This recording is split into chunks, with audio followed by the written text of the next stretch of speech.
কার্ডিফে Australia বধের ২১ বছর পর লাল বলে সেই মহাকাব্যের পুনরাবৃত্তি ঘটল।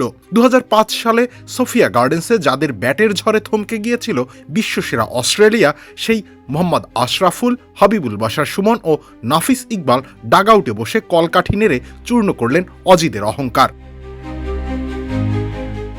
ব্যাটিং কোচ, প্রধান নির্বাচক ও টিম ম্যানেজার হিসেবে তাদের এই রাজকীয় প্রত্যাবর্তন ক্রিকেট ইতিহাসের পাতায় এক রোমাঞ্চকর মেলবন্ধন।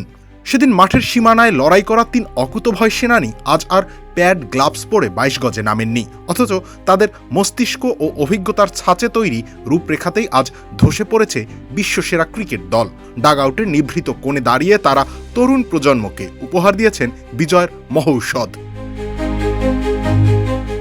কার্ডিফে ইতিহাস গড়া মহাকাব্যিক সেঞ্চুরিয়ান মোহাম্মদ আশরাফুল এখন জাতীয় দলের ব্যাটিং কোচ।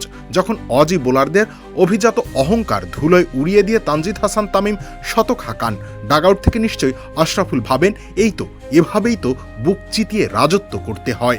ঠিক ২১ বছর আগে কার্ডিফের সেই স্নিগ্ধ বিকেলে ২০ বছরের এক তরুণ এভাবেই বিশ্বসেরা বোলিং আক্রমণের ব্যবচ্ছেদ করে লিখেছিলেন রূপকথা। সেদিন যার ধীর স্থির অধিনায়কত্বে অস্ট্রেলিয়া বধের প্রথম মহাকাব্য রচিত হয়েছিল, সেই হাবিবুল বাশার সুমন এখন প্রধান নির্বাচক, যিনি আধুনিক ক্রিকেটের উপযোগী এক ক্ষুরোধার ও ভারসাম্যপূর্ণ দল উপহার দিয়েছেন। আর টপ অর্ডারে শক্ত ভিত গড়ে দেওয়া নাফিস ইকবাল একজন সফল টিম ম্যানেজার, যিনি মাঠের বাইরের সমস্ত চাপ সামলে ড্রেসিং রুমে তৈরি করেছেন এক সুশৃঙ্খল ও ইতিবাচক পরিবেশ। ২ দশক আগের সেই জয়টি যদি হয় বাংলাদেশ ক্রিকেটের আধার চিরে আলোয় আসার উত্থান পর্ব, তবে এই জয়টি হলো বিশ্বমঞ্চে লাল বলে বাংলাদেশের আধিপত্য প্রতিষ্ঠার বার্তা। সময়ের আবর্তে নায়কদের ভূমিকা হয়তো বদলেছে, কিন্তু ২০০৫ সালে কার্ডিফে যে লড়াইয়ের মশাল জ্বলে উঠেছিল, আজ ড্রেসিং রুমে বসে সেই মশালই নতুন প্রজন্মের হাতে তুলে দিলেন ৩ সূর্য সন্তান।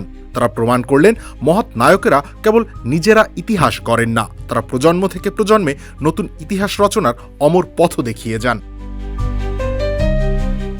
রবিউল ইসলাম রানী, খেলা ৭১।